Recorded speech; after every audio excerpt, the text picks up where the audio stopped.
Good evening, sir. Sir, my name is Iti Pragya Singh. I have qualified JRF, CSI JRF in the year 2020, 24 in the month of August. And my rank was 225.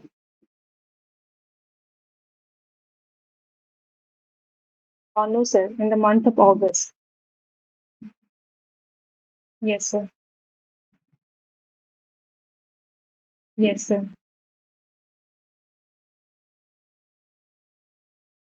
The geology.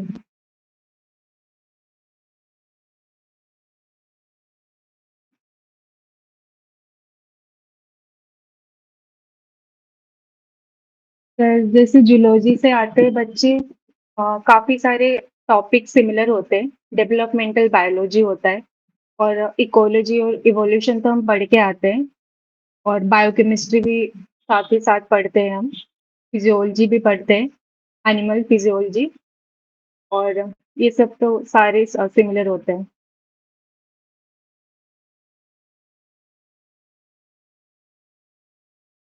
तो जैसे plant physiology, काफ़ी सारे questions उस topic से पूछे जाते हैं, तो वो भी इम्पोर्टेंट है और बायो इन्फॉर्मेटिक्स भी है, उससे भी पूछते हैं। Yes sir.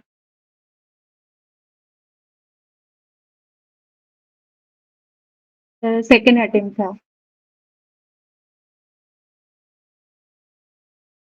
तो जैसे मैं जूलॉजी से हूँ, तो मैंने काफ़ी सारे यूनिट स्किप कर दिया था फर्स्ट अटेम्प्ट में। तो फिर सेकंड अटेम्प्ट में मैंने उसे ऐड किया था, जैसे प्लांट फिजियो हो गया, फिर बायो इन्फो हो गया और मैंने टेक्निक्स भी काफ़ी सारे छोड़ रखा था उस टॉपिक से, काफ़ी सारे कॉन्सेप्ट्स उसे भी ऐड किया है। तो बस इतना ही। Yes sir.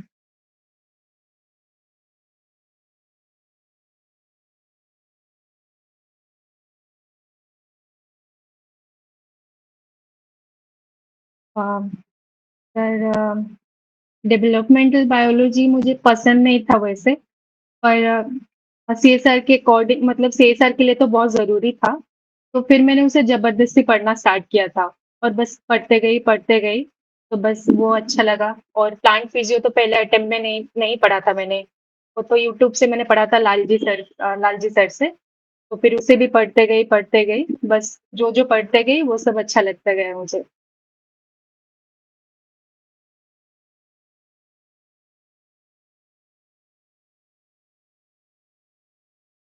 सर मास्टर्स में मैंने डिसर्टेशन किया था जो निपा वायरस पे था, totally based on computational biology.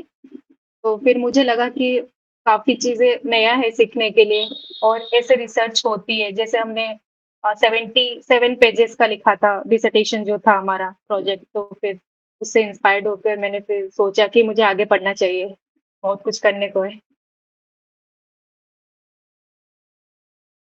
Yes sir.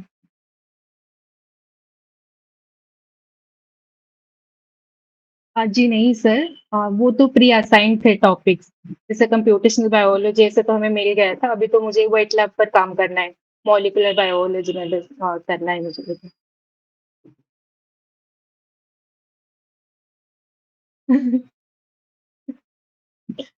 फिर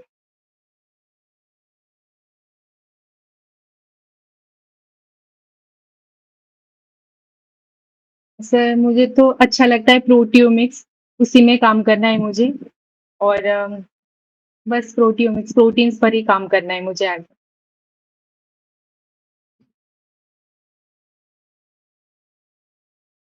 सर मैंने तो यूट्यूब से किया है, बाकी सारा सेल्फ स्टडीज़ और आईएफएस से जैसे मैंने टेस्ट सीरीज़ लिया था, तो वो तो बहुत इम्पोर्टेंट है टेस्ट सीरीज़ लेना और फिर बस वही यूट्यूब से वीडियोज़ देखती थी, जो डाउट्स आते थे, फिर जाकर उसी कॉन्सेप्ट्स को अलग से रिवाइज़ करती थी, तो बस ऐसे ही किया मैंने।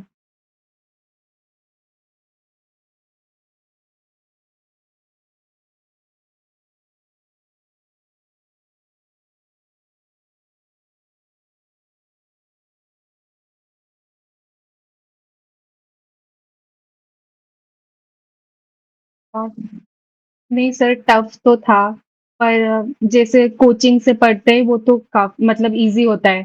जैसे आपने बताया काफ़ी सारे डिस्ट्रैक्शंस थे, तो फिर यस सर, तो फिर ऑनलाइन या ऑफलाइन कोई तो कोचिंग जॉइन कर लेना ही चाहिए।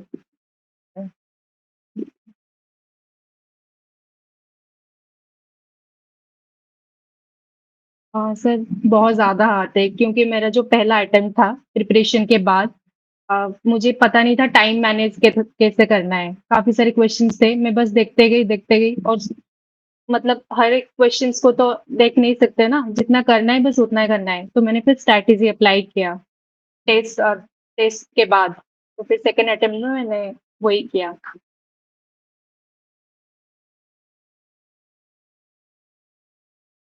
ये सब बिल्कुल टेस्ट ही नहीं दिया था मैंने। सेकंड अटेम्प्ट में मैंने जी नहीं, बिल्कुल नहीं। सेकंड अटेम्प्ट में ही दिया। Yes sir.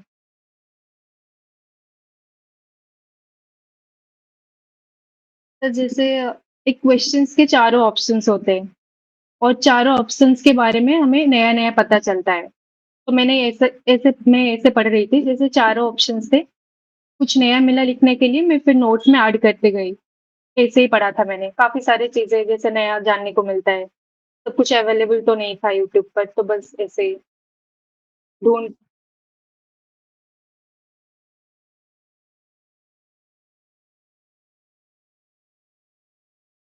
Yes sir,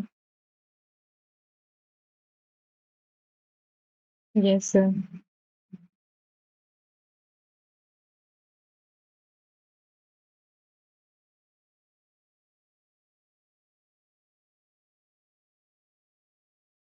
sir मैंने तो सेकंड अटेम्प्ट के बारे में बताऊँगी। मैंने पहले 40 मिनट्स तक बी सेक्शन किया है, सेक्शन बी। उसके बाद देखा नहीं बिल्कुल, छोड़ दिया।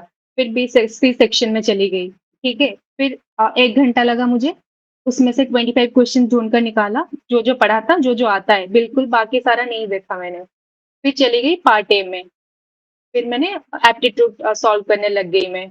उसके बाद फिर आई सेक्शन बी, जो टाइम बचा था, फिर देखा, बस ऐसे ही किया मैंने। Yes sir.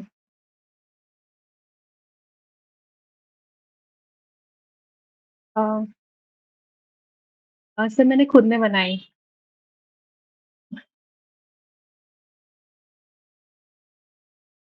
सर बी में जैसे वन लाइनर्स होते हैं, तो मैंने जब पहला अटेम्प्ट दिया था तो मैं बी सेक्शन को 1.5 घंटे तक बस ऐसे करती गई। मतलब जो नहीं आता उसे तो स्किप करना पड़ेगा ना, सोचना क्या है उसमें। तो बस वही कम किया मैंने सेकंड अटेम्प्ट में, बस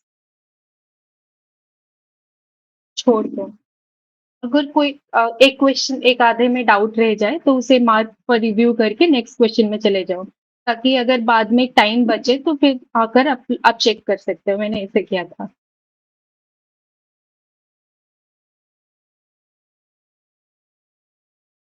नहीं आते।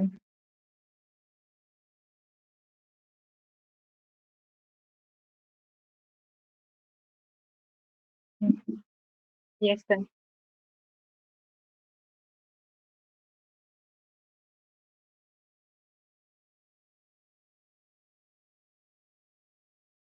सर नहीं, फोबिक तो नहीं हूँ, पर एवरेज ये कह सकते हो आप।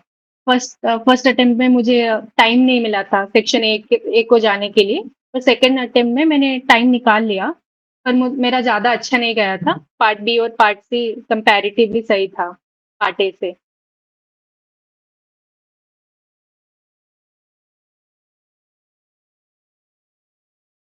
अ, तो वो तो सही से नहीं बता सकती, काफ़ी टाइम हो गया, जो जून वाला अटेम्प्ट था। पर फिर भी 17 क्वेश्चन्स तो पार्ट सी से किया था, ये तो याद है।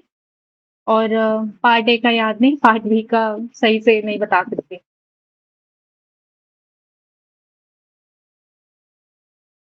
सर रिसर्च में जाना है, पीएचडी तो करना है और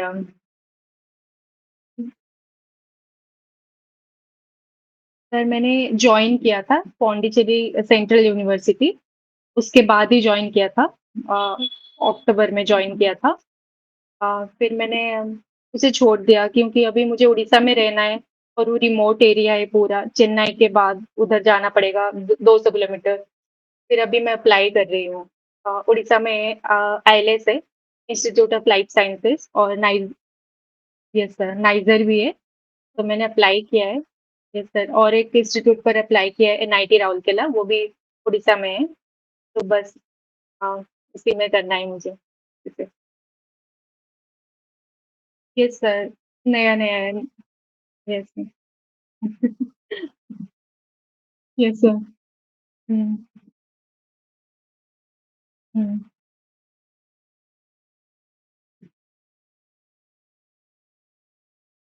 यस सर, यस सर।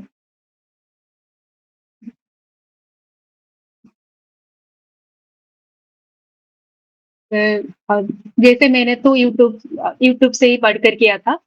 अ, मैं केसी सर के वीडियोज़ देखती थी और लालजी सर के देखती थी।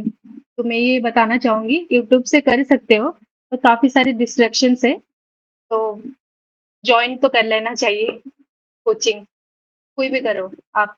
पर आईएफएस का मैंने जैसे टेस्ट पीवाईक्यू सॉल्व किए थे, तो बहुत ज़्यादा अच्छे हैं। मतलब डिफ़िकल्ट वाले करोगे आप, तो ताक उसके बाद ही जाकर सीएसआर में कुछ कर सकोगे।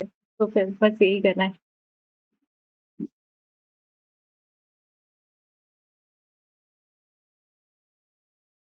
Yes sir.